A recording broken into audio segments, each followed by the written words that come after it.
नीलाचल निवासाय नित्याय परमात्मने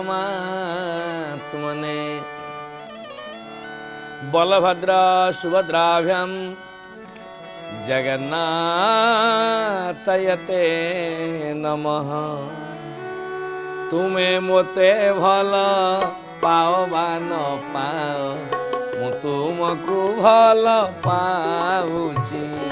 तुमे मोते भल पाओ बा न पाओ तुमको मु भल पाउची। तुमे मोते भल पाओ बा न पाओ मु तुमको भल पाउची।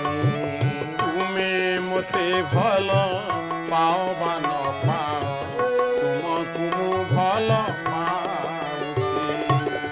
समर्पि देइछि ए देह जीवन समर्पि देइछि ए देह जीवन समर्पि देइछि ए देह जीवन समर्पि देइछि ए देह जीवन तुम नामे लेखि देइछि। तुमे मोते भल पाओ बा न पाओ तुमको मु भल पाउची। तुमे मोते भल पाओ बा न पाओ तुमको भल पाइछि। प्रभु आपण मते भल पांतु कि न पांतु आपण मते ग्रहण करंतु कि न करंतु आपण मते आपणार करंतु कि न करंतु आपण को भल पाइबार संकल्प मु करि सारिछि। तुम रूप छवि नीति मु भाबुची सपने तुमको देखुची। तुम रूप छवि नीति मु भाबुची सपने तुमको देखुची। तुम रूप छवि नीति मु भाबुची सपने तुमको देखुची। तुम रूप छवि नीति मु भाबुची सपने तुमको देखुची।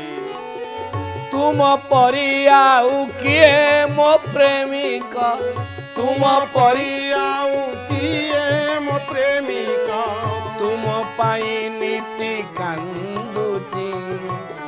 तुमे मोते भल पाओ बा न पाओ मु तुमको भल पाउची। तुमे मोते भल पाओ बा न पाओ तुमको मु भल पाउची। तुमे अट मोर मु अटे तुमर ए कथा दुनिया जानिची। तुमे अट मोर मु अटे तुमर ए कथा दुनिया जानिछि। प्रभु मु आपणकर आपण मोर ये कथा संसार जाने। तुमे अट मोर मु अटे तुमर ए कथा दुनिया जानिची। तुमे अट मोर मु अटे तुमर ए कथा दुनिया जानिछि। तुमे जदि मोते करी देव पर तुमे जदि मोते करी देव पर तुमे जदि मोते करी देव पर तुमे जदि मोते करी देव पर ए जीवन देवी मुरुची।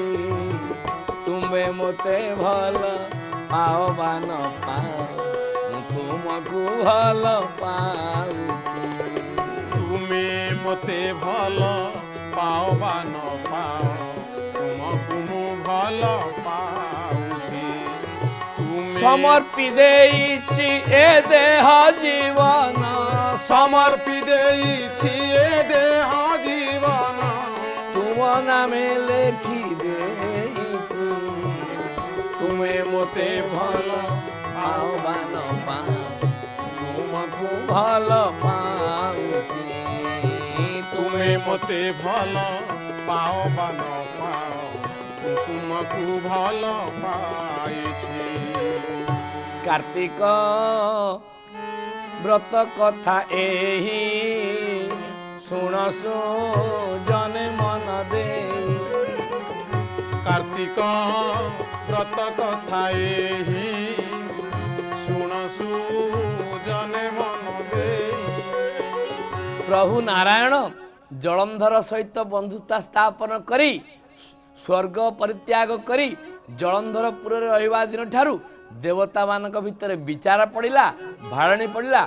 देवता माने नारद को डाकी पितामह ब्रह्मा एवं देवराज इंद्र कहिले नारद तुम्हें किसी उपाय कर।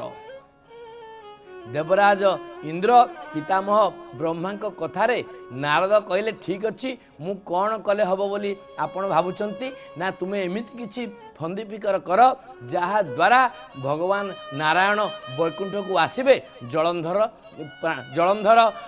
विनाश हवा दरकार, प्रभु वैकुंठ को प्रत्यावर्तन करवा दरकार। कहले लक्ष्मी को घेनी लक्ष्मी साई रहिले दैत्यपुरे जाई। कार्तिक व्रतर महिमा के कही पारे गुण सीमा। तांको चरण सेवा बीनु किस कारण आंभ तनु। कार्तिक व्रत कथा एही शुण सुजने मन दे। बंदी होइले आंभ पाई आंभर आउ सुख नाही। संसार मध्य जेते धर्म नुहे कार्तिक संगे ए दैत्य नाम जलंधर बळे जिणिला तिनि पुर। काटिले संसार बंधन पाइबु श्री मधुसूदन। नारद देवराज इंद्र पितामह ब्रह्मा कथा होउचंती आ पूर्वरु जेते राक्षस आसीथिले हिरण्याक्ष हो हिरण्यकश्यप हो एवं महावीर मधुकैटभ हो माली हो सुमाली हो माल्यवंत हो बैलोचन हो बली हो समस्त को प्रभु बद्ध करथिले। किंतु केबे केही प्रभु को बांधी प्रभु को बंधन रे पकई तापुर रखिबार ए प्रकार विडंबना केबे देखा देई नथिला। नारद चिंता कले एवं देवता मानकर कथा को स्वीकार करी नारद कहले ठीक अच्छी मु आज जलंधरपुर को जाऊँची चिंता करी प्रभु को बंधन मुक्त करने उपाय करी। एमंत कही सुनासीर नमिला आंभर पयर। कार्तिक व्रतर महिमा के कही पारे गुण सीमा। सिंधु नंदन सभा तले प्रवेश हेलु शुभ बेले। कार्तिक व्रत कथा एही शुण सुजने मन दे। जो कार्तिक व्रतर कथा सत्यभामा नारद को पचारि सत्यभामा नारायण को पचारि से कार्तिक व्रतर कथा राजा पृथु नारद को पचारुचंती। नारद पृथु को उत्तर देवा जाई कहउचंती हे राजा पृथु मु जेतेबेले जलंधरपुर रे जाई प्रवेश हली जलंधर मते देखी मते बहुत सेवा बहुत सत्कार एवं बहुत सम्मान देवा को लागिला।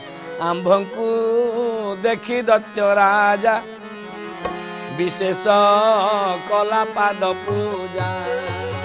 कार्तिक व्रतर महिमा के कही पारे गुण सीमा। नारद कहते आम जो जलंधर भवन में पहुँचलु जलंधर आमको सत्कार कला सम्मान कला आतिथ्य स्वीकार करी अति आनंद सत्कार करी पचारा देवर्षि नारद आपण कौन पर आसछंती। बोल बाबाजी महाराज गुरुदेव श्री मलाचरण दास महाराज की जय।